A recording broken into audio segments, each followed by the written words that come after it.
Good morning mga tropa. Sa pasok na naman tayo ng trabaho.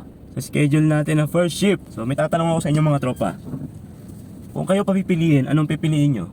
Yung malate sa trabaho o yung hindi maligo? Kasi ako ngayong araw, mas pinili ko yung hindi maligo. Dahil malilate na tayo. Dahil sira yung motor natin na si Duke. Wala tayong magagawa kundi gamitin tong ating kotse na si Wigo Mango. Ang kaso lang, di hamak na mas mabilis ang motor kaysa sa kotse. Pero may option tayo, di ba? Marami tayong option. Na kung saan yung option na yon, may kapalit.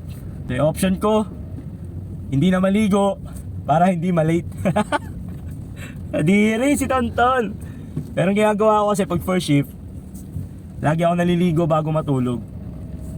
Para in case sa tanghaliin akong magising tulad ngayon, hindi na ako maliligo, magilamos lang ako tsaka toothbrush. Or may ingay ha. Baka may makarinig, may makaalam. Buti ba si Tonton? Late na? Hindi ako naligo eh. Peace, bye bye.